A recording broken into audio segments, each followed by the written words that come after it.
I stared at the Christmas tree, ornaments reflecting the warm glow of fireplace light across my living room.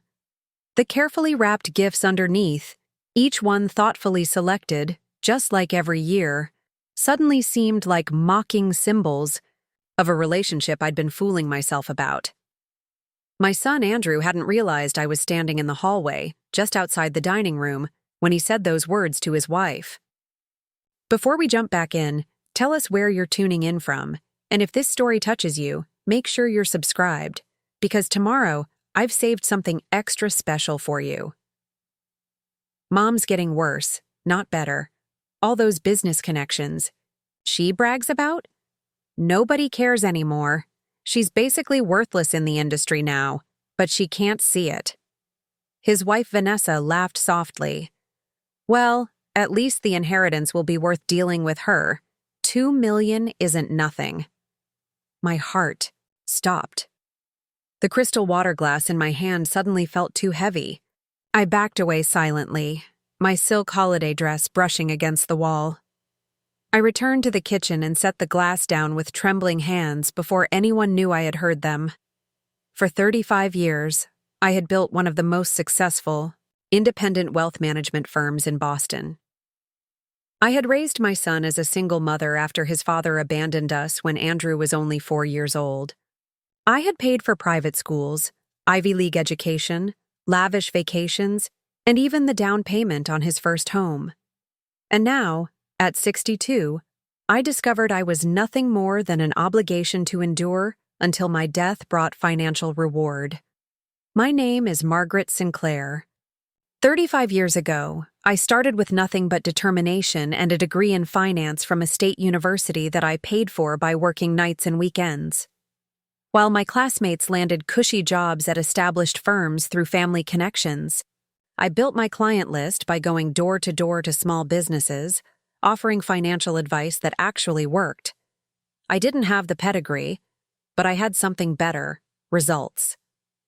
By my late 30s, I had built Sinclair Wealth Management into a boutique firm managing over $100 million in assets. By 50, that number had grown to $500 million. I specialized in helping self-made entrepreneurs, people like me who had built something from nothing and needed someone who understood both the numbers and the journey. My clients trusted me because I never forgot what it was like to have nothing. When Andrew was born, I was 30. His father, Richard, was charming, handsome, and as I would later discover, entirely unreliable. He left without warning when the reality of fatherhood proved less glamorous than the idea of it. No child support, no contact, just a note saying he wasn't built for this life. I was devastated but determined that Andrew would never feel the absence. I restructured my entire life around him. I converted a corner of my small office into a play area so he could be with me after preschool. I scheduled client meetings around his soccer games and school plays. I taught him about money management as soon as he could count, setting up his first investment account on his 10th birthday with $100. This is how we build security, I told him, step by step with patience and wisdom. Andrew was a bright child, curious and quick to learn. He had his father's striking blue eyes and my stubborn determination. When he decided at 12 that he wanted to attend Phillips Exeter Academy, one of the most prestigious boarding schools in the country, I made it happen, taking on additional clients and working 14-hour days to afford the tuition. I would drive the 3 hours to New Hampshire every weekend to watch his debate competitions or just take him to lunch, no matter how busy my week had been. You're building something special, my closest friend Diana would tell me.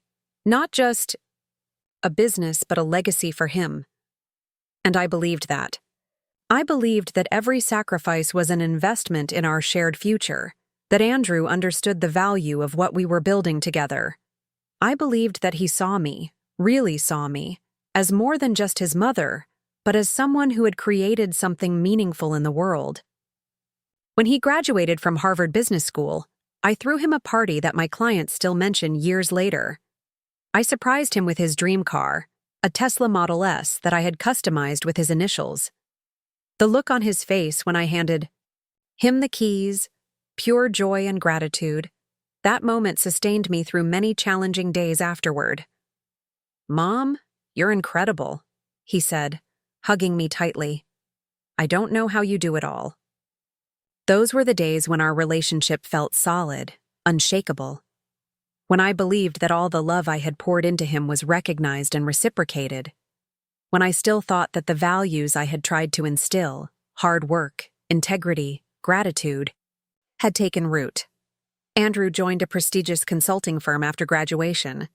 I had hoped he might consider coming into my business, but he was eager to make his own way, and I respected that.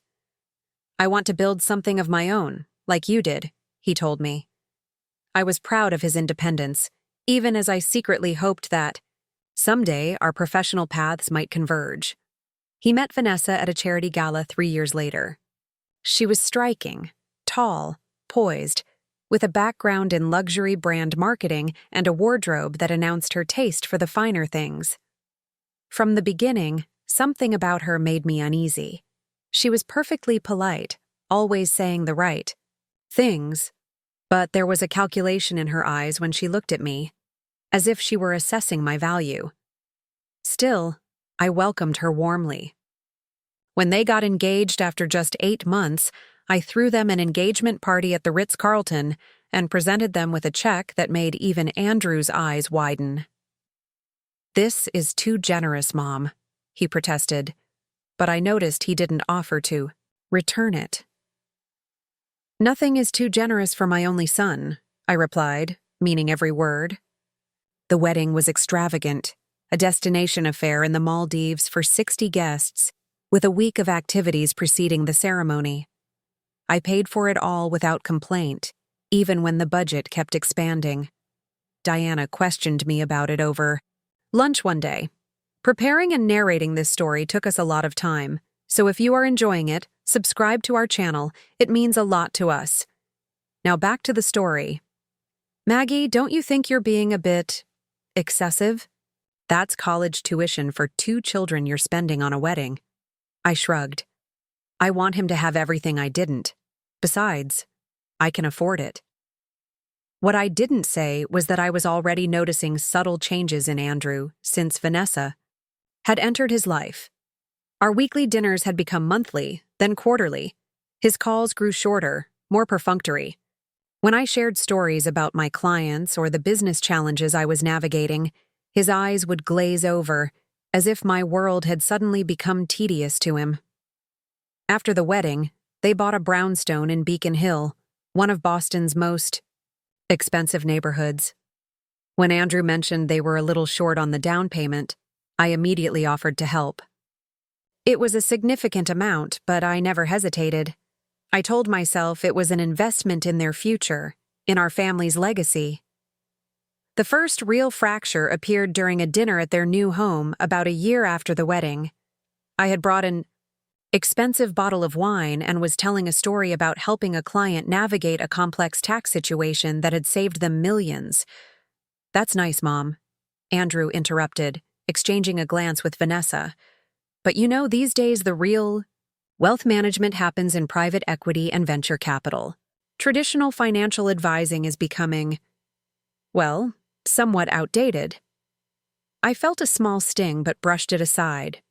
There's always room for personalized service. My clients don't want to be just another account number. Vanessa smiled thinly. "That's sweet. But Andrew's right. The industry is changing. The big firms are using AI and algorithms now. It's just more efficient." "Some things can't be automated," I replied. "Trust, for instance." Andrew shrugged. "Maybe for your generation." Your generation. The words hung in the air between us. When had I become a relic in my son's eyes? Still, I continued showing up. I sent thoughtful gifts for birthdays and anniversaries. I offered to babysit when their first child, my granddaughter Lily, was born. I updated my will to ensure that everything I had built would eventually go to Andrew and his family. Approximately $2 million in liquid assets. The business, worth several million more. The waterfront home in Marblehead, and various investments. You'll never have to worry, I told him when I mentioned the arrangements. Everything I've built is for you and Lily. He nodded, but I noticed he didn't meet my eyes. Thanks, Mom. That's reassuring. The distance between us continued to grow. Andrew and Vanessa began spending holidays in Aspen with her family instead of with me. When I was featured in Boston Business Magazine as one of the city's most influential financial advisors, Andrew didn't mention it. When I won a prestigious industry award, neither of them attended the ceremony, citing a scheduling conflict. I sat at a table surrounded by colleagues and clients, the empty seats beside me a conspicuous reminder of what was missing. Diana found me in the ladies' room, dabbing at my eyes. They should have been here, she said firmly. This is a big deal, Maggie. They're busy, I said automatically. Andrew's up for partner, and Lily has that dance recital coming up. Diana gave me a long look. When did you start making excuses for him? I didn't have an answer. The cracks widened over the next 2 years. Andrew and Vanessa began renovating their home, documenting the process on Vanessa's increasingly popular Instagram account. When they hosted a housewarming party to showcase the results, a spread that was featured in a local luxury magazine. I discovered I had been seated at a table in the corner with several elderly relatives of Vanessa's, far from the main action. During that same party, I overheard Vanessa talking to a friend in the kitchen. Margaret's style is just so traditional, she said with a little laugh. We had to completely redo the guest room after she gave us those antique pieces. They just didn't fit our aesthetic at all. The antique pieces she was referring to were French provincial nightstands that had been in my family for generations. I had carefully restored them myself before giving them to Andrew and Vanessa as a housewarming gift, sharing the story of how my grandmother had brought them from Europe after World War II. I said nothing. I just smiled more brightly, laughed a little louder, and left earlier than I had planned. That fall, I experienced a health scare. Elevated cardiac markers that required several tests and specialists. I spent 2 nights in the hospital for observation. Andrew visited once for less than an hour, preoccupied with an upcoming business trip. When I was discharged, it was Diana who drove me home and stocked my refrigerator, not my son. I would have come, Mom, but we've got this huge client presentation, Andrew explained over the phone. You understand, right? It's a critical time at the firm. I did understand. I had built a business myself, after all. But I also remembered the nights I had spent sleeping in an uncomfortable chair beside his hospital bed when he had pneumonia at age 7. How I had rescheduled an entire week of client meetings without a second thought because he needed me. The realization settled over me slowly, like a cold fog. I had become an obligation to my son, not a priority. A box to check. A call to make out of duty, not desire. Still, I persisted. I bought thoughtful Christmas gifts for everyone, including a custom-made dollhouse for Lily that had taken an artisan months to create.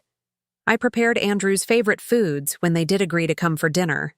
I filtered my conversation to focus on topics they found interesting, carefully avoiding anything that might sound like bragging about my business achievements.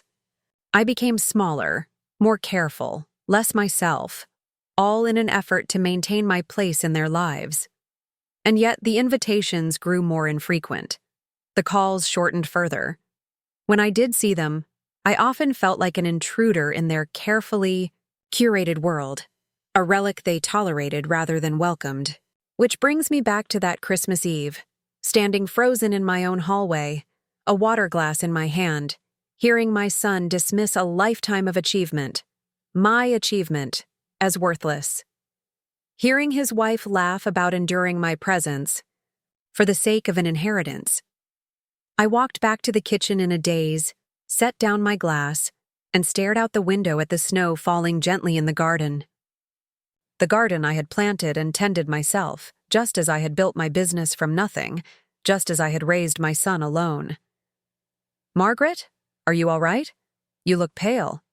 It was Diana who had joined us for Christmas Eve dinner. She had been my friend since business school, had seen every triumph and setback, had been more consistent in my life than any family member.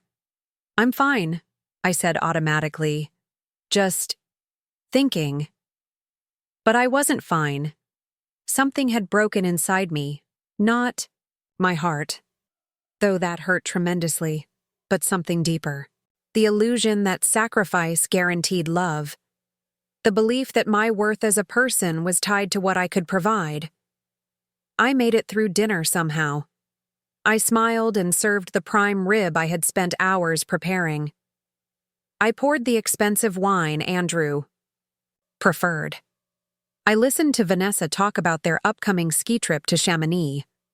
I watched Andrew check his phone repeatedly under the table, clearly impatient for the evening to end. After they left, early, citing Lily's bedtime, Diana helped me clean up. "Something happened," she said. It wasn't a question. I told her what I'd overheard. Diana's face flushed with anger. "That ungrateful little—" "Don't," I interrupted. "Please." "What are you going to do?" she asked after a moment. I looked around my beautiful home, filled with memories and achievements and the life I had built. "I don't know yet," I said quietly. "But something has to change." That night, I didn't sleep. I sat in my study surrounded by photos of Andrew, growing up, holding his first trophy, graduating from high school, beaming beside me at the opening of my firm's new offices.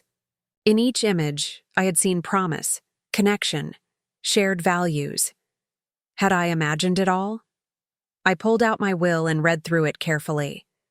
Everything to Andrew. The business I had built with my own hands, the home I had created, the investments I had carefully cultivated. All of it destined for a son who thought I was worthless, and a daughter-in-law who saw me as an inconvenience to be tolerated until my death brought financial reward. As dawn broke over Boston Harbor, visible from my bedroom window, I made a decision. This wasn't about revenge. It wasn't even about punishment. It was about worth, recognizing my own and redirecting the fruits of my labor toward those who actually valued what I had built.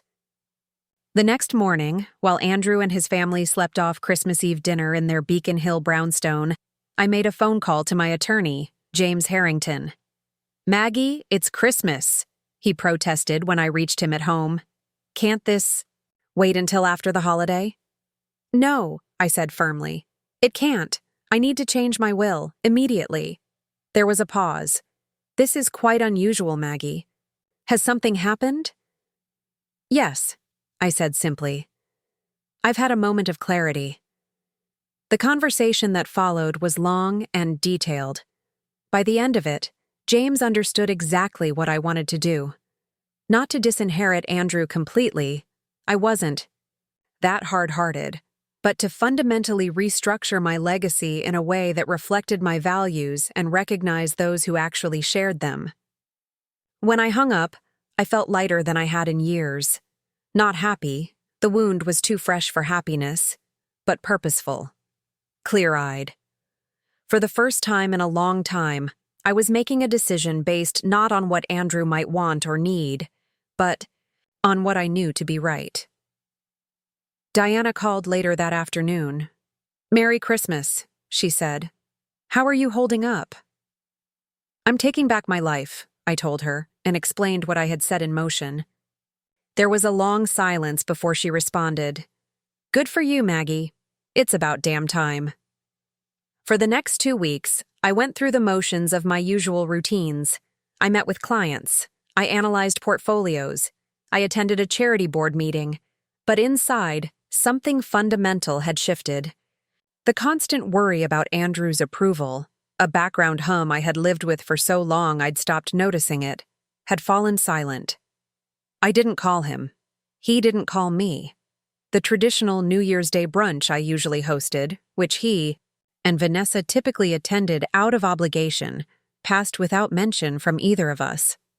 On January 3rd, I met with James and signed the new will. The framework was elegant in its simplicity. Andrew would receive the Marblehead house and a trust fund of $500,000, substantial, but nowhere near the full inheritance he had been expecting. The remaining liquid assets would be divided between a scholarship fund for women pursuing finance, degrees, and a foundation supporting single mothers starting businesses. As for Sinclair Wealth Management, I had something special in mind for that. "Are you sure about this, Maggie?" James asked as I signed the final document. "It's a significant change." I met his eyes steadily. "I've never been more certain of anything in my life." As I walked out of his office into the bright winter sunshine, I felt as though I was stepping into a new version of myself, one that recognized her own worth not through the validation of others, even beloved others, but through the integrity of her own choices. The only question that remained was, what would happen when Andrew found out? The answer came sooner than I expected. For 2 weeks after changing my will, I lived in a strange limbo. I kept expecting to feel regret or uncertainty, but instead, I experienced a growing sense of liberation. Each morning, I woke without that familiar weight on my chest, the constant, unspoken worry about maintaining my place in Andrew's life. I hadn't realized how exhausting it had been until it was gone. Andrew called once during that period, a brief, distracted conversation about Lily's upcoming birthday. "We're doing a unicorn theme," he said. "She's obsessed with them lately." "I remember when you were obsessed with dinosaurs," I replied, a small offering of shared history. "Right," he said vaguely. "Listen, Mom, I've got to run. Meeting in 5. That quick dismissal would have stung just weeks ago. Now I simply acknowledged it for what it was, a pattern that had nothing to do with my worth and everything to do with priorities I couldn't control. The catalyst came on a Tuesday evening in late January. I was reviewing quarterly reports in my home office when my phone lit up with James's name. "Margaret," he said, his voice unusually formal. "I wanted to give you a heads up. Andrew called the office today. He was quite insistent about discussing your estate planning." A chill ran through me. "What did you tell him?" "Nothing specific. Client confidentiality. But he mentioned that he's been speaking with Harold Peterson about joining the board of the Downtown Development Committee, and Harold apparently mentioned your generous foundation pledge." Harold Peterson was one of Boston's old money patriarchs and a long-standing client. The Downtown Development Committee was his pet project, revitalizing neglected areas of the city while preserving historical architecture. I had indeed pledged a significant sum from my estate to support their work, part of my newly revised will. "I see," I said quietly. "Thank you for letting me know." After hanging up, I sat motionless, watching snowflakes drift past my window. So it was beginning, the slow unraveling of the truth. Not from my revelation, but through Boston's efficient gossip network. Part of me had hoped for more time, but perhaps it was better this way. A clean break rather than a prolonged deception. Sure enough, Andrew called the next morning. "Mom, do you have time for lunch today? There's something I want to discuss." His tone was carefully neutral, but I could hear the underlying tension. "Of course," I replied with equal calm. "The usual place at 1? The usual place was Harvest in Cambridge, elegant but understated, with enough privacy for discreet conversation. I arrived 15 minutes early, selecting a corner table and ordering a glass of Sancerre to steady my nerves. Andrew arrived, precisely on time, impeccably dressed in a charcoal suit that probably cost more than my first car. He kissed my cheek, a perfunctory gesture, before sitting down. "You look well," he said, studying me with new intensity. "Thank you. How's Vanessa? And Lily?" "They're fine." He waved away the pleasantry. "Mom, I ran into Harold Peterson yesterday. He mentioned something interesting." I took a sip of wine, meeting his gaze steadily. "Did he?" He congratulated me on your foundation pledge, said it was remarkably generous and would create a lasting legacy. Which is curious, because this is the first I'm hearing about it. The waiter approached, but Andrew held up a hand, dismissing him before he could speak. The rudeness, something the son I raised would never have displayed, strengthened my resolve. I've been reassessing my philanthropic priorities, said calmly. Andrew leaned forward. Mom, let's not play games. Have you changed your will? The directness of the question, the entitlement behind it, momentarily took my breath away. Not "are you okay?" or "what are you thinking about?" but a demand for information about what he stood to inherit. My estate planning is personal, Andrew. His expression hardened. Personal? Everything we've talked about for years, the succession plan for the firm, the investments, the property, that's all just personal now. I'm still considering the best arrangements for everything, I said carefully. Considering? His voice rose slightly before he caught himself, glancing around the restaurant. When he continued, his tone was lower but more intense. Mom, we've had this settled for years. The firm, the assets. We've made plans based on those expectations. The word expectations hung between us. Not hopes, not wishes, but expectations. As if my death and the transfer of my life's work were transactions he had already factored into his financial planning. Plans change, I said softly. Andrew's facade cracked then, just for a moment. I saw a flash of panic in his eyes before he regained control. Is this about Christmas? Because I know we left early, but Lily really was tired and— This isn't about any single incident, I interrupted. It's about alignment of values. Values? He almost spat the word. What does that even mean? I set down my wine glass. Carefully. It means I've built something meaningful. Not just wealth, but a business based on trust and service. I need to know it will continue in that spirit. And you don't trust me to do that? The hurt in his voice almost sounded genuine. I trust that you'll do what you believe is right, I replied. But I'm no longer certain we share the same vision of what that is. Andrew's expression shifted from indignation to calculation. I could almost see him reassessing his approach, looking for leverage. Is someone influencing you? Is it Diana? She's always been jealous of our relationship. The accusation was so absurd I nearly laughed. Diana, who had defended him even when he didn't deserve it. Diana, who had urged me for years to stop overindulging him. No one is influencing me, I said firmly. I'm making my own decisions, as I always have. He tried another tack. Are you having financial difficulties you haven't mentioned? Because if the business is struggling— Sinclair Wealth Management had its most profitable year to date, I cut in. The firm is thriving. Andrew fell silent, staring at me as if seeing a stranger. Perhaps he was. The mother he knew, the one who accommodated, who overlooked, who prioritized his comfort above her own dignity. That woman was gone. What do you want? He finally asked, his voice low. It was such a revealing question, not, how can I understand? Or, what matters to you? But what will it take to fix this inconvenient problem? I want to ensure that what I've built serves a purpose I believe in, I said simply. The waiter approached again, and this time I nodded to him. I'll have the salmon salad, I said. Andrew didn't even glance at the menu. Nothing for me. I've lost my appetite. We sat in tense silence until my food arrived. I ate methodically. Not because I was hungry, but because I refused to let this confrontation rob me of normal functions. Andrew watched me, his expression alternating between disbelief and calculation.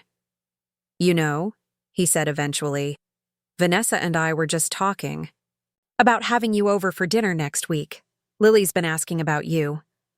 The transparent attempt at manipulation, using my granddaughter as leverage, solidified my resolve even further. I'd love to see Lily, I replied.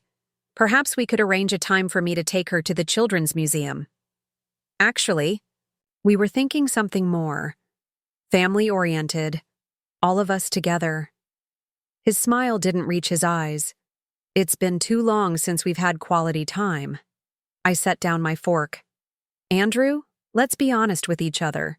You're not interested in quality time. You're interested in what happens to my money. His face flushed.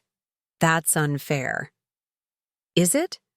When was the last time you called me just to talk? When was the last time you asked about my day, my work, my life?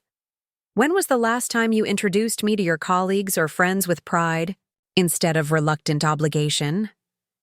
Andrew shifted uncomfortably. You're being dramatic. We've all been busy. I heard you at Christmas, I said quietly.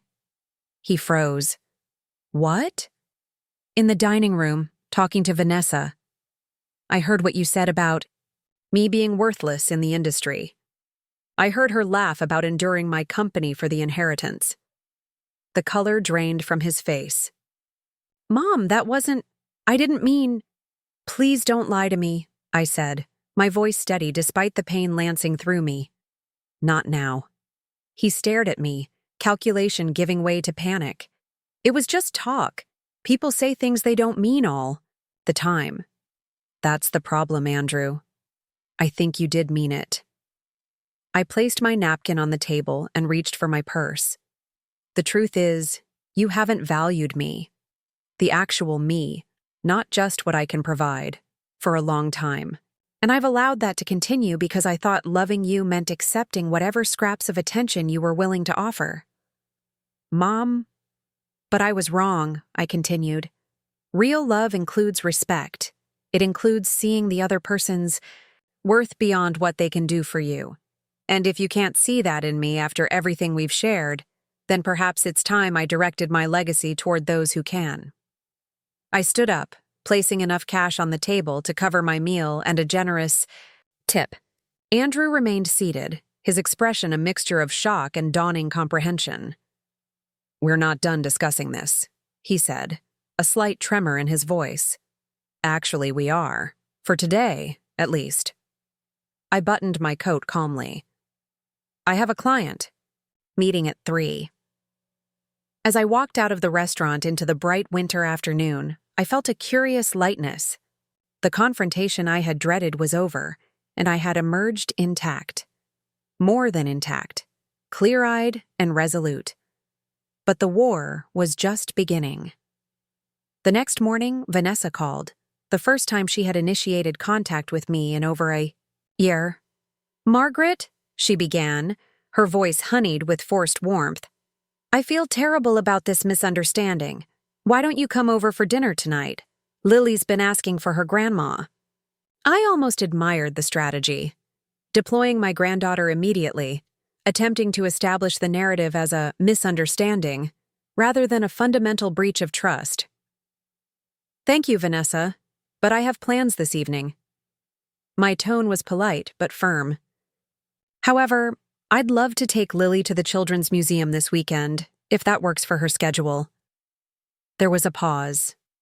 The thing is, we really want to clear the air as a family. Andrew feels terrible about whatever you think you heard. Whatever I think I heard, I repeated slowly. She backpedaled immediately. Poor choice of words. I just meant there's obviously been a miscommunication, and we want to make it right. What exactly do you want to make right, Vanessa? I asked, keeping my voice level. The fact that you and Andrew see me as an obligation to endure until my death brings financial reward? Or just the fact that I overheard you saying so? The silence on the other end of the line stretched uncomfortably. That's what I thought, I said quietly. My offer to take Lily to the museum stands. Otherwise, I think we all need some time to reflect. After hanging up, I blocked both their numbers, not permanently, but for the space I needed to think, clearly without their manipulations.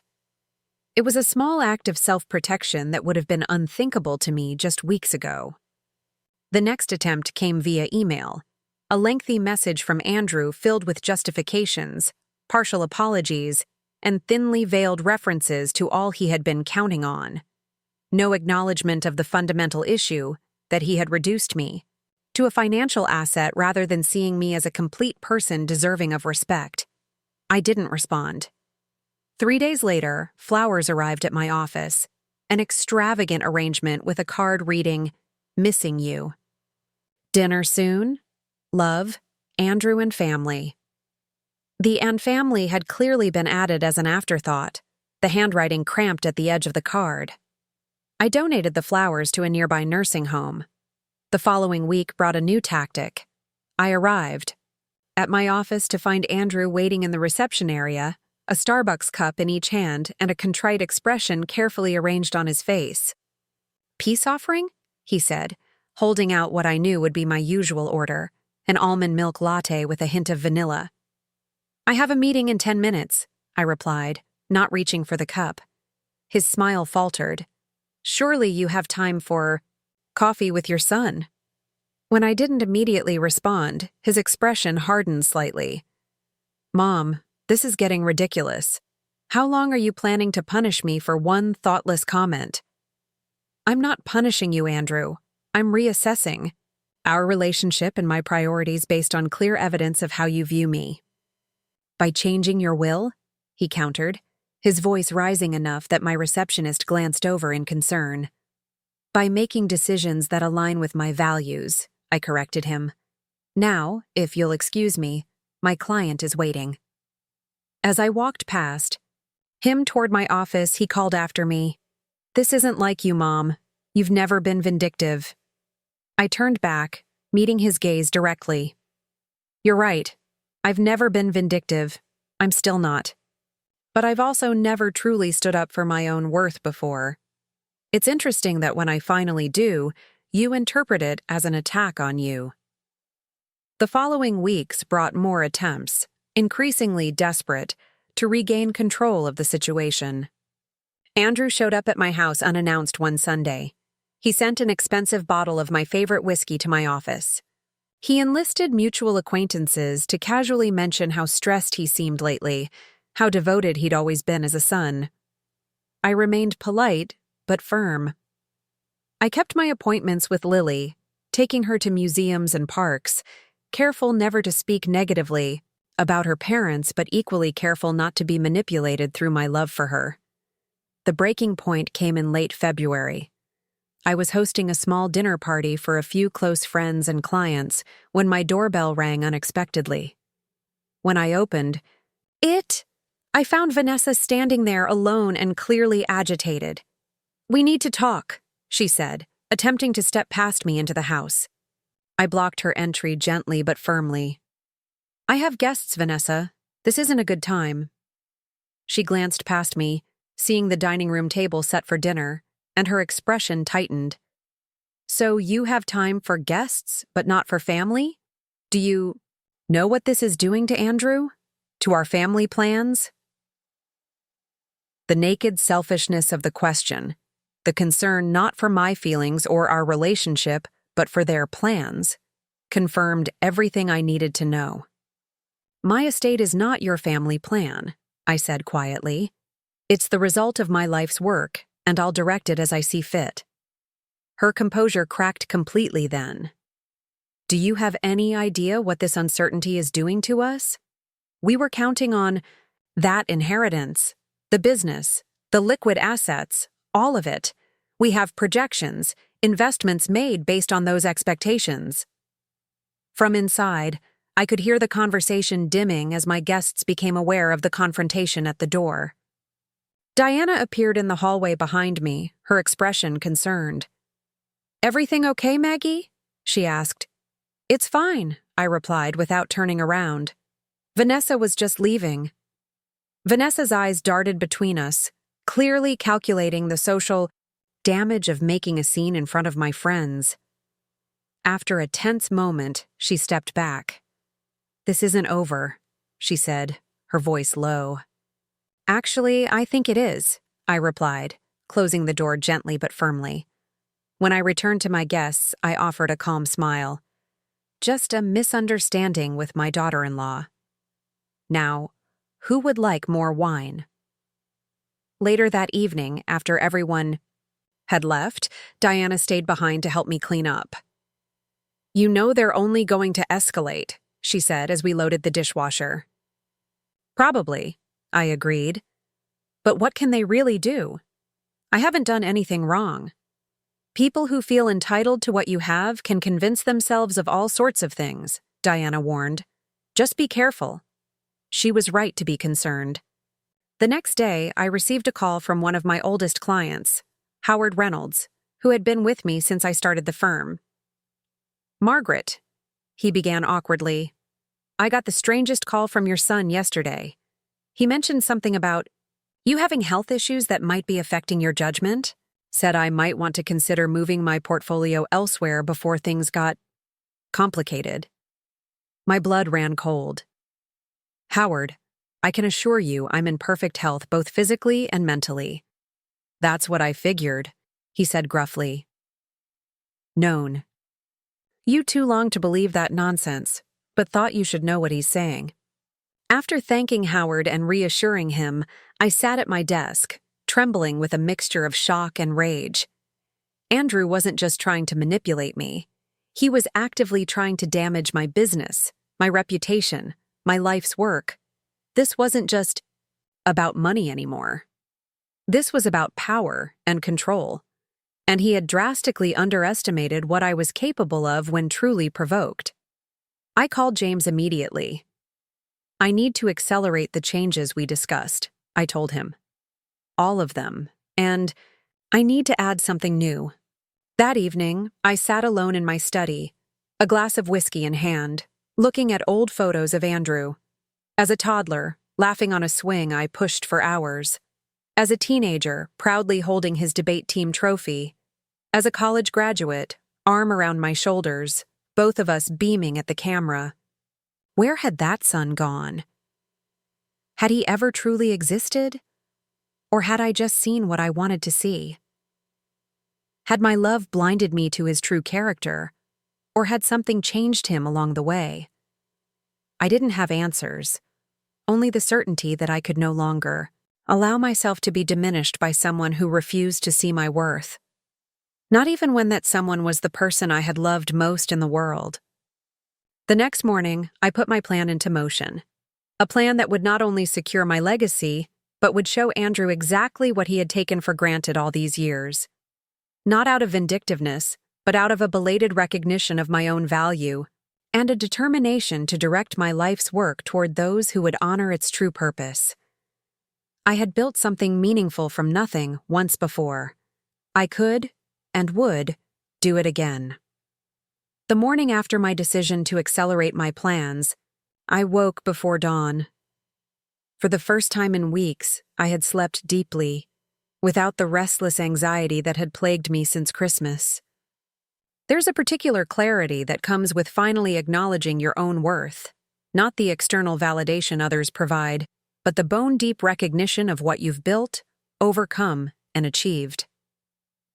I dressed carefully that day, choosing a tailored navy suit I'd worn to accept a Lifetime Achievement Award from the Boston Financial Association 3 years earlier, an event Andrew had been too busy to attend. As I fastened my grandmother's pearl earrings, I studied my reflection. The woman looking back at me wasn't diminished or defeated. She was resolute. At precisely 8 a.m., I walked into Sinclair Wealth Management and called an all-staff meeting. My team, 28 dedicated professionals who had helped me build this firm, gathered in our conference room, curious about the unexpected assembly. "Thank you all for coming," I began, looking around at the faces I had come to know so well over the years. "Today marks an important transition for Sinclair Wealth Management." I saw concern flash across several expressions. In this industry, transition often meant acquisition or downsizing.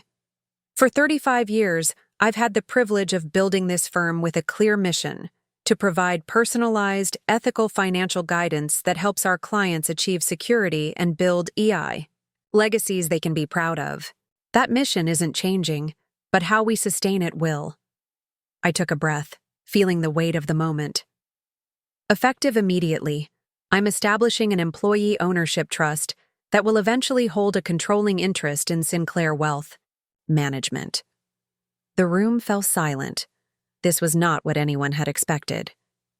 Each of you who has been with the firm for at least 3 years will become a beneficiary of this trust, with shares allocated based on your tenure and contribution.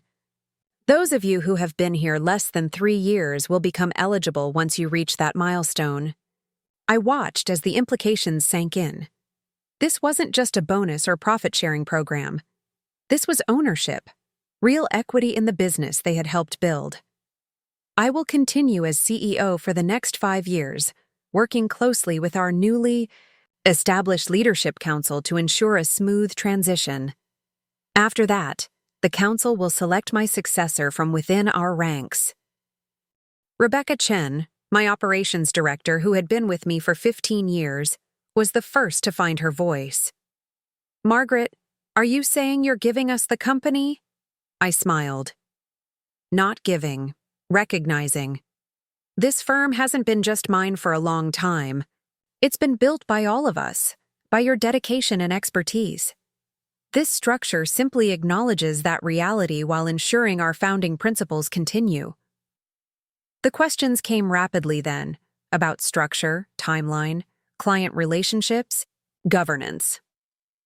I had answers ready, having worked through these details meticulously with James and a team of specialized attorneys over the past week.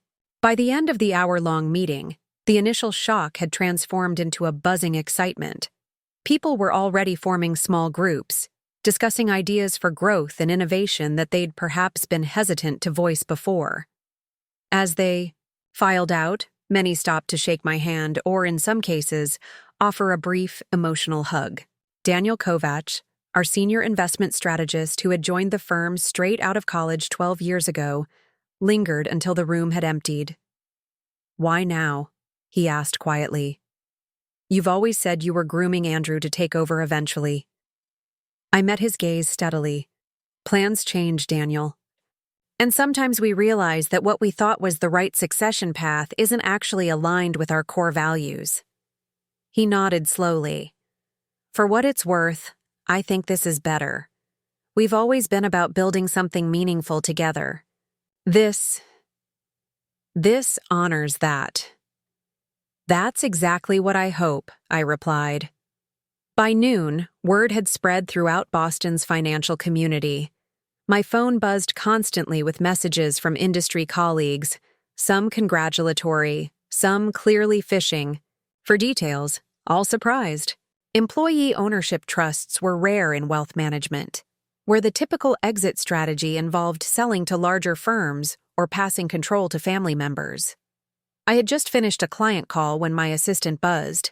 "Ms. Sinclair, your son is here. He doesn't have an appointment, but he's insisting on seeing you."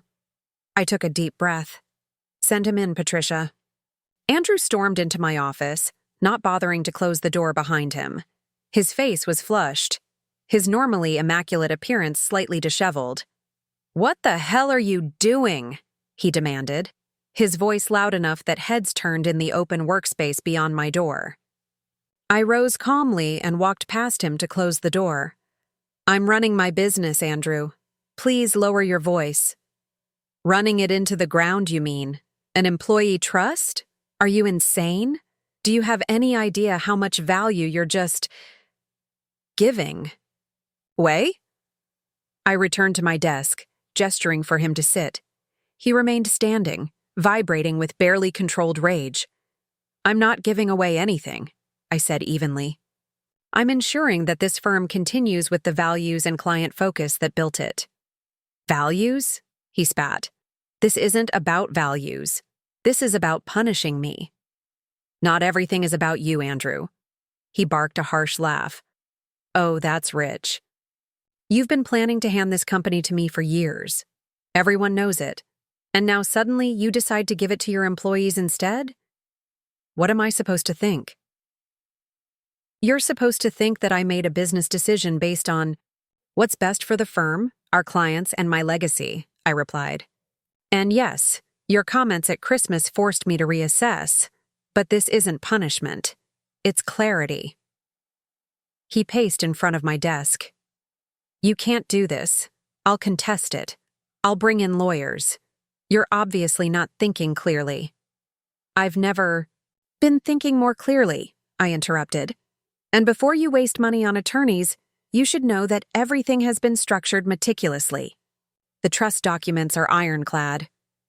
Andrew stopped pacing, his expression shifting from rage to calculation. Mom, listen to yourself.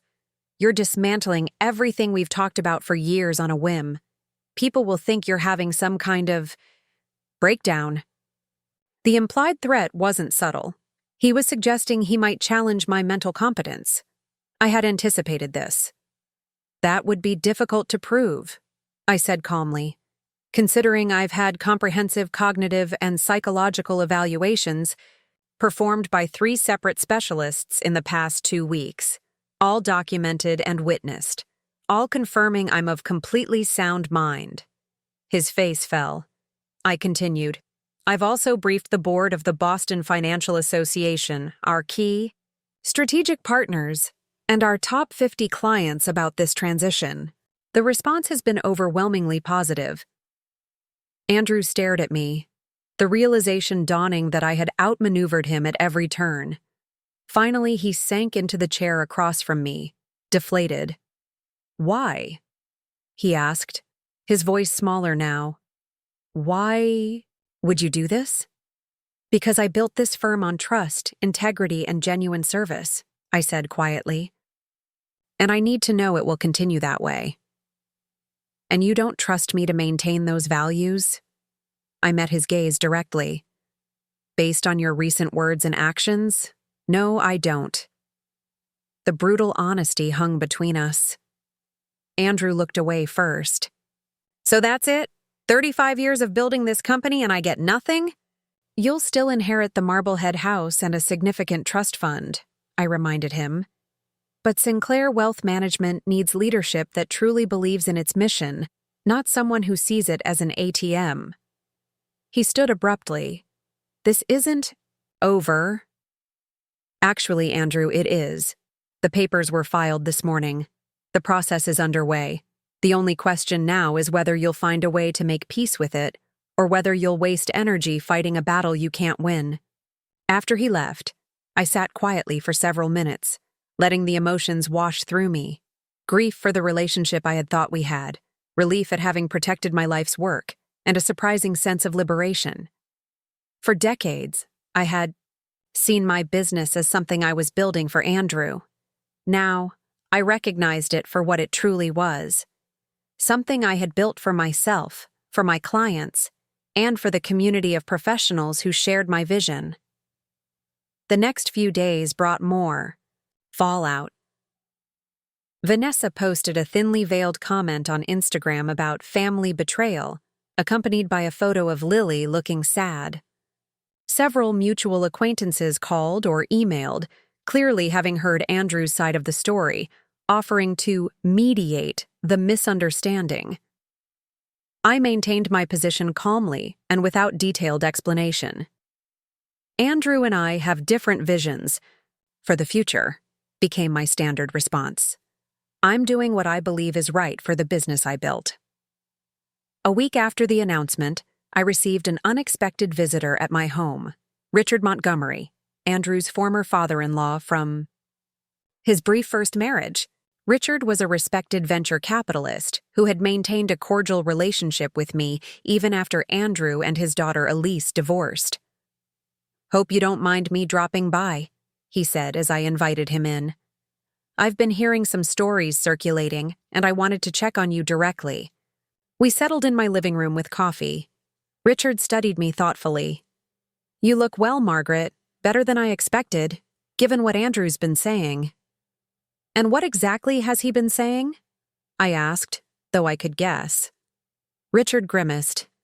"That you've had some kind of breakdown, that you're dismantling your legacy out of spite, that Vanessa is devastated about the family conflict." I couldn't help but laugh at the last part. Vanessa is devastated about the reduction in her expected inheritance. not about any family conflict. That tracks with what I remember of her, Richard said dryly. Never liked her much, if I'm being honest. Always thought Andrew traded down after Elise. Why are you really here, Richard? I asked directly. He leaned forward. Because I know what it's like to have a child disappoint you profoundly, Margaret. And I want you to know you're not alone. The simple statement, so direct, so understanding, brought unexpected tears to my eyes. Elise told me some things after the divorce. He continued quietly. About Andrew's attitudes toward money, toward your business, about his expectations. I didn't want to believe it then, but seeing his reaction now, he shook his head. I'm just sorry you're going through this. Thank you, I said simply. Richard stayed for another hour. We talked about business, about the challenges of raising children with wealth, about the fine line between supporting and enabling. When he left, he squeezed my hand warmly. You're doing the right thing, Margaret. Not just for your business, but for Andrew too, even if he can't see it yet. Sometimes the kindest thing we can do for our children is to stop rescuing them from the consequences of their own attitudes. His visit strengthened my resolve. This wasn't just about protecting my business legacy. It was about integrity in all areas of my life. About finally acknowledging that love doesn't require self-erasure or endless accommodation of disrespect. The following week, I took another significant step. I invited Rebecca Chen and Daniel Kovacs to lunch at a quiet restaurant near the office. I have a proposition for you both, I said after we'd ordered. As you know, I've established the Employee Ownership Trust to eventually hold a controlling interest in the firm. But there's still the question of who will lead when I step back. They exchanged glances. Rebecca spoke first. We assumed you'd establish a selection process closer to your retirement. I will, I confirmed. But I'd like to start the transition sooner. I'm proposing that both of you join me as co-presidents. Effective immediately. Daniel nearly choked on his water. Co-presidents? But that's a significant promotion, yes, I finished for him. But you're both ready. Rebecca, you understand our operations better than anyone. And Daniel, your investment strategy has consistently outperformed the market. Together, you represent the best of what Sinclair Wealth Management stands for. What about you? Rebecca asked. Where would you fit in this structure? I'll remain as CEO and chairwoman for the transition period, focusing on client relationships and strategic vision while gradually shifting day-to-day operations to both of you. By the end of lunch, they had tentatively accepted, pending discussion of specific terms. As we walked back to the office, Rebecca touched my arm lightly. Can I ask you something personal, Margaret? I nodded. Was this always the plan? Or did something change? I considered the question carefully. Let's say I finally recognized the difference between the future I assumed I wanted and the future the firm actually needs. The announcement of Rebecca and Daniel's promotion sent another shockwave through the company and the broader Boston financial community. The message was unmistakable. Sinclair Wealth Management was moving forward, with or without Andrew's involvement. Evening, I received a text from Andrew, the first direct communication in weeks that wasn't confrontational. Can we talk? Just us. We met the following evening at a small jazz club I had frequented in my early days building the business. It was neutral territory, not my home or office, not anywhere associated with his current life with Vanessa. Andrew was already seated when I arrived, nursing what looked like a scotch. He stood as I approached, a gesture of respect I hadn't seen from him in years. Thank you for coming, he said, his tone subdued. I slid into the booth across from him. Of course. A waiter appeared, and I ordered a glass of Cabernet. We sat in uncomfortable silence until the drink arrived. I've been doing a lot of thinking, Andrew finally said, turning his glass slowly on the table. About what you said, about worth. I waited, not offering the easy absolution he might have been seeking. "I spoke with Elise last week," he continued, surprising me. He rarely mentioned his ex-wife. "I called her because I was angry, looking for allies, I guess. But she took your side." "I wasn't aware there were sides to take," I said, mildly. He gave a rueful smile. "That's what she said too. But she told me something that's been bothering me. She said that during our marriage, I talked about your business the same way I talked about my trust fund, as something I was entitled to, not something you had built." I couldn't deny the accuracy of the observation. "Was she right?" he asked, meeting my eyes directly for the first time. "What do you think, Andrew?" He looked away, watching the condensation drip down his glass. "I think I've been taking you for granted for a very long time." It was a start, not a full acknowledgement of the Christmas Eve conversation or his subsequent behavior, but a crack in the wall of entitlement. "You have," I agreed. "But more importantly, you've been misunderstanding what my business actually is. It's not just an asset to be inherited. It's a living community of professionals with a specific mission and culture. The employee ownership. Trust," he said. "It's really happening, isn't it?" "Yes, it's the right decision for the firm." He nodded slowly. "And Rebecca and Daniel as co-presidents. Also the right decision." Andrew took a long sip of his scotch. "Where does that leave me?" It was the question I had been waiting for, not about the business or the money, but about our relationship, about his place in my life going forward. "That depends on you," I said honestly. "If you're looking for a way back into control of the firm, there isn't one. That path is closed. But if you're asking about us, about rebuilding a relationship based on mutual respect rather than expectation, that path is still open." "And if I can't accept the changes you've made?" "Then we'll have a very limited relationship going forward," I said, the words painful but necessary. "I won't subject myself to manipulation or disrespect anymore, Andrew. Not even from you." He was quiet for a long time, the jazz piano in the background filling the silence between us.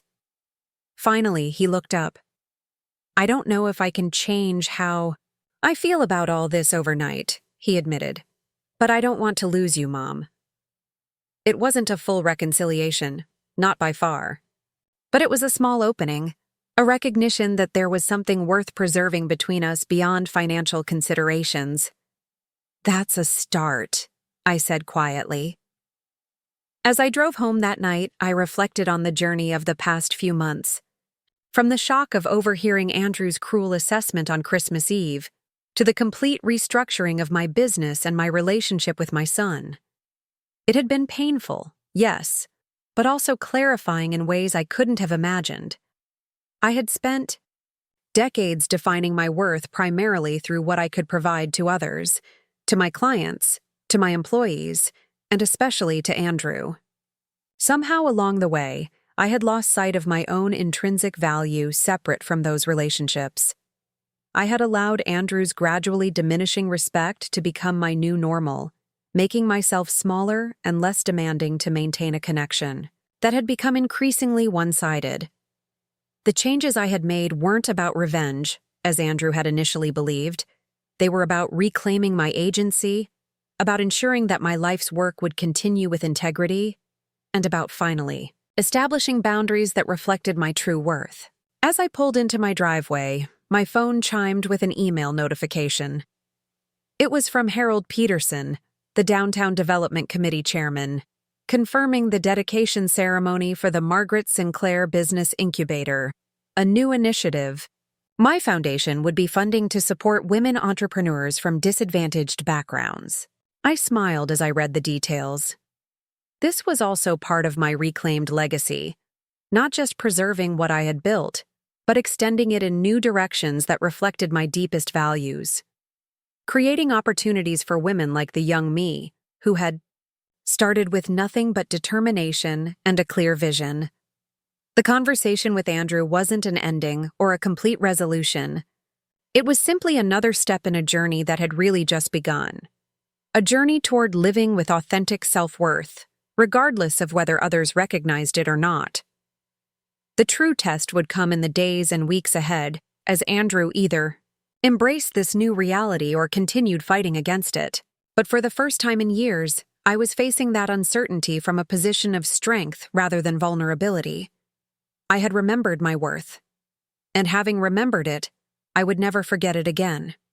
Spring arrived in Boston with its characteristic unpredictability, brilliant sunshine one day, sleeting rain the next. I found something fitting about the changeability, a reflection of my own life's recent upheavals and transformations. 3 months had passed since that fateful Christmas Eve when I'd overheard Andrew's cruel assessment. 3 months since I'd begun the process of reclaiming my worth and restructuring my legacy. The Employee Ownership Trust was now fully established. Rebecca and Daniel had settled into their roles as co-presidents with remarkable skill, bringing fresh energy to Sinclair Wealth Management while maintaining the core values I'd built it upon. My relationship with Andrew remained complicated. After our conversation at the jazz club, he'd maintained a cautious distance, not hostile, but wary. We spoke occasionally, brief, careful exchanges that felt like diplomatic negotiations between countries with a troubled history. He hadn't mentioned the will or the business again, at least not directly, though I sometimes caught a flash of resentment in his eyes when the subject of work arose. Vanessa had taken a different approach. After her initial fury, she'd pivoted to a calculated charm offensive, sending thoughtful gifts, suggesting family outings, posting nostalgic photos of me with Lily on social media, with captions about 3 generations of strong women. The transparency of her strategy might have been amusing if it weren't so sad. I maintained polite boundaries with both of them, while focusing on rebuilding my relationship with Lily, making sure my granddaughter never became a pawn in this adult conflict. Our museum trips and reading sessions continued, precious islands of uncomplicated love in a sea of complex emotions. On a particularly beautiful April morning, I sat in my garden with Diana, enjoying coffee amid the first daffodils and crocuses of the season. The garden had been my sanctuary throughout this tumultuous period, a place where growth and renewal weren't just metaphors, but tangible realities unfolding before my eyes. "You seem different," Diana observed, studying me over the rim of her mug. "Different how?" She considered the question carefully. "More present, like you're finally occupying all of yourself instead of trying to make yourself smaller to accommodate others." I smiled, recognizing the truth in her assessment. "That's exactly how it feels. Like I've expanded back into spaces I had surrendered without even realizing it." "The employee ownership announcement made the business journal, by the way," Diana said, pulling out her tablet to show me the article. "They're calling it innovative and forward-thinking. Several industry analysts are suggesting it might become a model for other firms." I scanned the piece, pleased to see quotes from Rebecca and Daniel alongside my own. The reporter had captured exactly what I'd hoped to convey, that this wasn't a retreat or surrender, but a deliberate evolution designed to strengthen the firm's core mission. "And how's Andrew handling the publicity?" Diana asked carefully. "Silently, for the most part. We've established a sort of truce. I don't discuss the business decisions and he doesn't challenge them, at least not to my face." Diana set down her coffee cup with a decisive click. "That's not reconciliation, Maggie. That's just a ceasefire." "I know," I admitted, "but it's a start. Real healing will take time, if it happens at all." "If?" Diana raised an eyebrow. I sighed, watching a robin hop across the newly green lawn. "I've had to accept that there's a possibility our relationship may never fully recover. Andrew may never truly understand or accept why I made these changes, and I have to be okay with that possibility." "And are you okay with it?" The question gave me pause. 3 months ago, the thought of a permanent estrangement from my son would have been unbearable. Now I could contemplate it with sadness but not desperation. "I'm at peace with whatever comes," I said finally. "I hope for reconciliation, but not at the cost of my self-respect or the integrity of what I've built." Diana reached across the table to squeeze my hand. That's what real strength looks like. Later that afternoon, I received an unexpected call from James, my attorney. "Margaret, are you sitting down?" he asked without preamble. "I am now," I replied, settling into my office chair. "What's happened?" "I've just received a rather unusual letter from Barnwell, Hoffman and Reed. That's Andrew's attorneys. It's essentially a white flag." "Explain," I said, my pulse quickening. "They're formally acknowledging that their client has no legal grounds to contest either the employee ownership trust or your revised will. Furthermore, they're requesting an official reconciliation meeting between you and Andrew with independent mediators present." I sat back, stunned. This was the last thing I had expected. "Why now? What's changed?" "I can't say for certain," James replied, "but the timing is interesting. Did you see the announcement about Clayton Financial Group yesterday?" I hadn't. Clayton was one of our main competitors, a larger firm with a more aggressive approach to wealth management. They've been charged with multiple ethics violations by the SEC, James continued. Pressure tactics with elderly clients, misrepresentation of investment risks, failure to disclose conflicts of interest. It's quite the scandal. Their stock is in free fall. A cold realization dawned. And Andrew's firm has close ties with Clayton. Very close, James confirmed. They've collaborated on several major client acquisitions in the past year. The fallout could be significant. After hanging up, I sat motionless, processing this new development. Was Andrew's sudden desire for reconciliation genuine or merely strategic? Was he recognizing the value of integrity in business, or simply seeking a lifeboat as his professional associations became toxic? The cynical interpretation was tempting, especially given the timing. But something in me, perhaps the part that would always be a mother despite everything, wanted to allow for the possibility of genuine change. I called James back. "Set up the meeting," I instructed. "But on neutral ground, and with clear parameters. This isn't about renegotiating the trust or the will. Those matters are settled." "Understood," he said. "And Margaret? Whatever his motivations, the fact that he's approaching this formally, through proper channels, rather than trying to manipulate you personally, that's progress of a sort." The reconciliation meeting was scheduled for the following week, at James's offices, neutral territory with the added benefit of legal witnesses should anything go awry. I prepared myself carefully, both practically and emotionally. This wasn't about winning or losing. It was about establishing a sustainable future relationship if possible. When I arrived, Andrew was already seated in the conference room, along with his attorney, a sharp-looking woman in her 40s whom I recognized from several high-profile business mediations. James sat opposite them with an empty chair beside him for me. Between them sat Dr. Eleanor Patel, a respected psychologist specializing in family business dynamics, who would facilitate the conversation. "Thank you all for being here, Dr. Patel began once I was seated. "I want to establish some ground rules for our discussion. We're here to find a path forward, not to relitigate the past.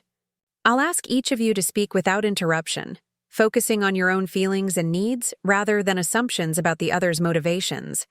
Can we agree to that framework?" We all nodded. Dr. Patel turned to Andrew. "Since you requested this meeting, perhaps you'd like to begin." Andrew straightened in his chair, glancing briefly at his attorney before focusing on me. "Mom, I want to start by acknowledging that I've behaved poorly. The things you overheard at Christmas, they were cruel and untrue. There's no excuse. For them. The directness of his admission surprised me. I had expected hedging, partial acknowledgments, not this straightforward acceptance of responsibility. For years, he continued, I've taken for granted everything you built.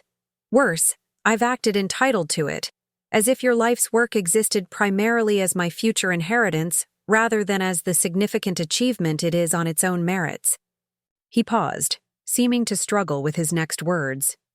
The Clayton scandal has been eye-opening.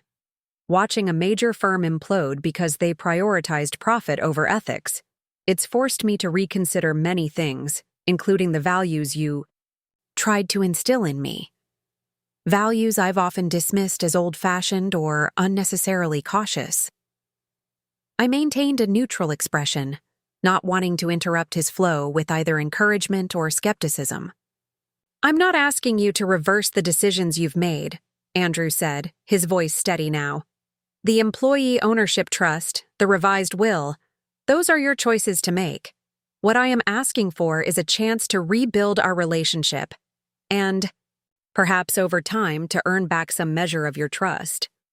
Dr. Patel waited a moment to ensure he had finished, then turned to me. Margaret, would you like to respond? I took a deep breath, carefully considering my words. Thank you for your apology, Andrew. I appreciate the acknowledgement of how hurtful your words and actions have been. I paused, looking directly at him.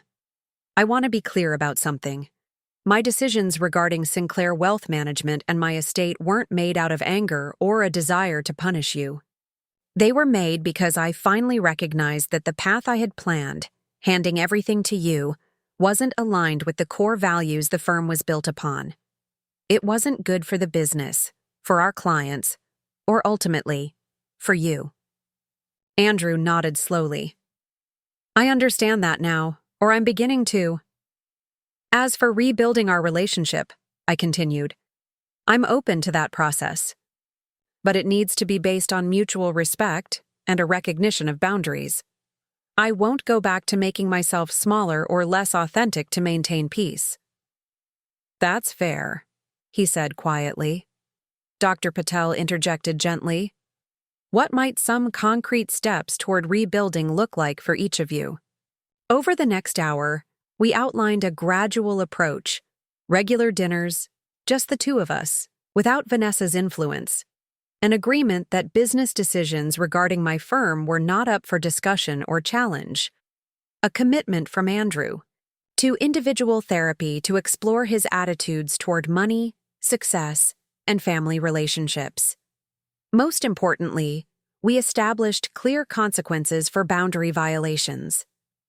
If Andrew reverted to dismissive or manipulative behavior, I would step back immediately. No more endless chances, no more sacrificing my dignity for the sake of keeping the peace.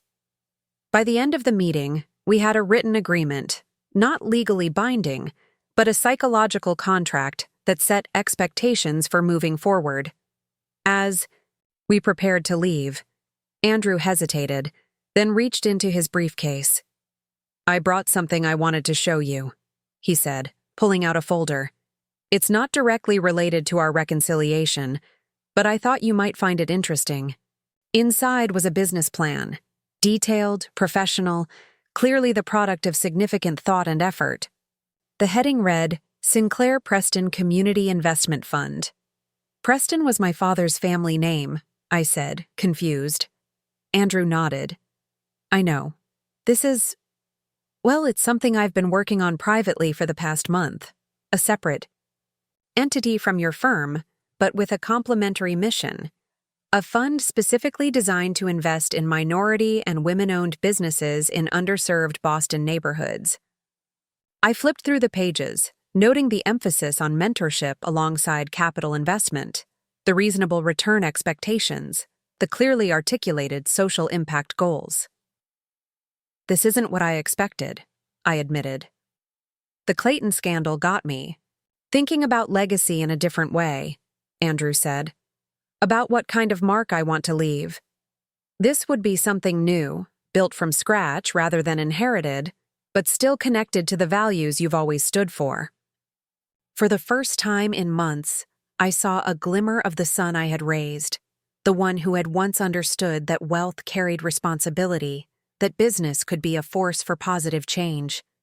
"It's a solid concept," I said carefully. "What's your next step?"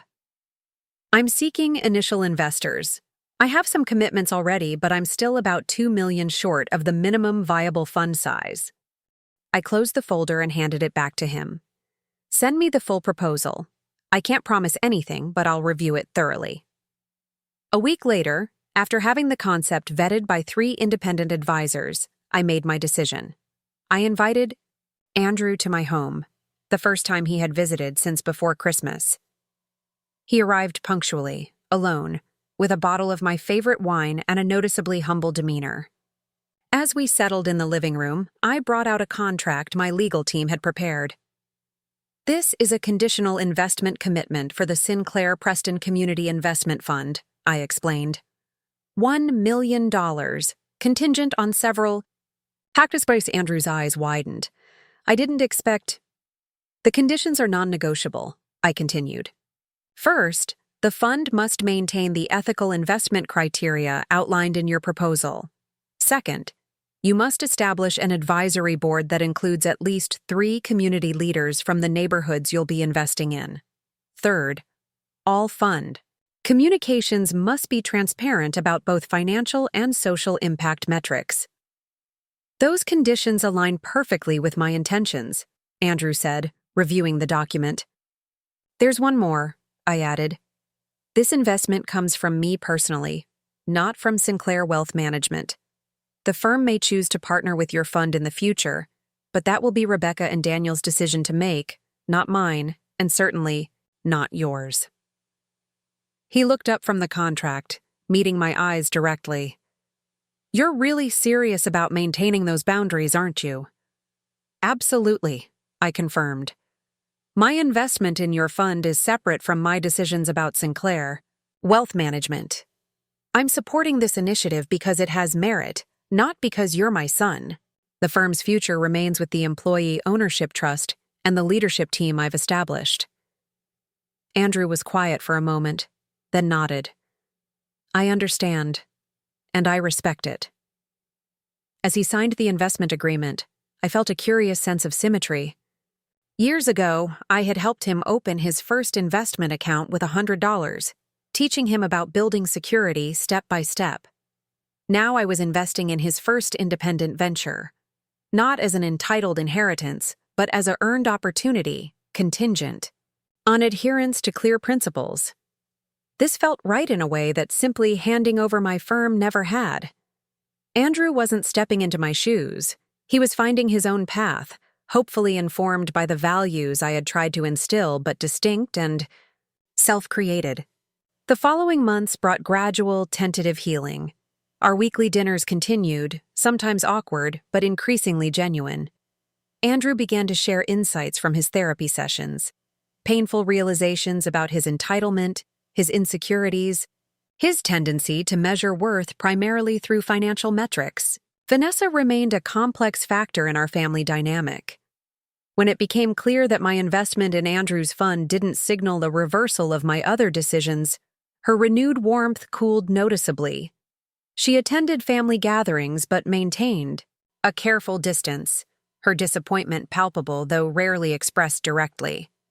By midsummer, the Sinclair Preston Community Investment Fund had launched officially, with an impressive roster of investors and a clear mission. The Boston business community, still reeling from the Clayton scandal, embraced this new, ethically grounded initiative warmly. Several business publications ran features on the fund, often noting the mother-son connection without recognizing the complex journey that had led to this point. Meanwhile, Sinclair Wealth Management continued to thrive under its new leadership structure. Rebecca and Daniel brought complementary strengths to their co-presidency, maintaining the firm's reputation for integrity while gradually implementing innovations that attracted younger clients without alienating our established base.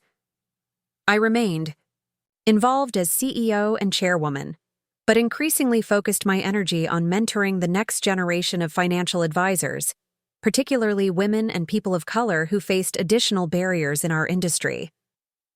The Margaret Sinclair business. Incubator was under construction in a formerly neglected neighborhood, with plans to open by year's end. One warm evening in August, I hosted a small dinner party at my home. Diana and her husband, Rebecca and her partner, Daniel and his wife, and somewhat surprisingly, Andrew, who had asked if he could attend solo without Vanessa. As we enjoyed dessert on the patio, surrounded by my summer garden in full bloom, Andrew raised his glass. "I'd like to propose a toast," he said, his expression unusually serious. "To my mother, Margaret Sinclair, who had the courage to show me that real love sometimes means setting boundaries instead of giving people what they think they want." A ripple of surprise moved through the gathered guests.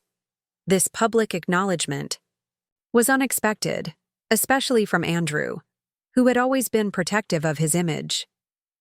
"When I said those terrible things last Christmas, I thought I was just expressing frustration," he continued. "I didn't realize I was revealing how profoundly I had lost my way, how completely I had confused entitlement with achievement, inheritance with earning." He turned to face me directly. "Mom, your refusal to keep enabling that mindset was the most valuable gift you could have given me, more valuable than any inheritance. You forced me to remember what really matters: integrity, purpose, the satisfaction of building something meaningful through your own efforts." I felt tears threatening but held them back, not wanting to undermine the moment with excessive emotion. "I'm not saying I've completely transformed," Andrew added with a self-deprecating smile. "My therapist would be the first to tell you I'm still working through a lot, but I'm on a better path now, thanks to your courage. So here's to boundaries, to earned respect, and to legacies that can't be measured in dollars." As glasses clinked around the table, I felt a deep sense of peace settle over me. This wasn't a fairy tale ending where all wounds were magically healed and all past hurts forgotten. Andrew and I would likely always have a complicated relationship, with Vanessa adding her own layer of complexity to the dynamic. But we had found a way forward based on truth rather than illusion, on earned respect rather than obligatory deference. I had reclaimed my worth, not just in my own eyes but in the eyes of those around me. And in doing so, I had given Andrew the opportunity to find his own worth, separate from what he expected to inherit. Later, after the guests had departed, I lingered in the garden alone, watching fireflies blink in the gathering darkness. I thought about the woman I had been last Christmas, successful by external measures but diminished in subtle, corrosive ways, measuring my value primarily through others' recognition. That woman was gone, transformed not by time, but by the decision to stand firmly in my own worth, regardless of whether others acknowledged it. I had stopped making myself smaller to accommodate Andrew's expectations. I had stopped filtering my achievements to avoid triggering his insecurity. I had stopped accepting scraps of attention as if they were generous gifts. In reclaiming my worth, I had changed not just my relationship with my son, but my relationship with myself. The money, the $2 million that had once seemed so central to our family drama, now felt almost incidental to the real inheritance I had secured, the certainty that what I had built would continue with integrity, and the knowledge that I had finally modeled for my son the self-respect I had always hoped he would develop. As I turned to go inside, I noticed a small ceramic plaque Diana had given me months ago, nestled among the hydrangeas. It bore a simple quote from Maya Angelou: "When someone shows you who they are, believe them the first time." I had finally taken that wisdom to heart, not just with Andrew but with myself. I had shown myself who I truly was. Not just a mother, not just a successful businesswoman, but a person of worth independent of those roles. And at last, I believed it. Up next, you've got 2 more standout stories right on your screen. If this one hit the mark, you won't want to pass these up. Just click and check them out. And don't forget to subscribe and turn on the notification bell so you don't miss any upload from us.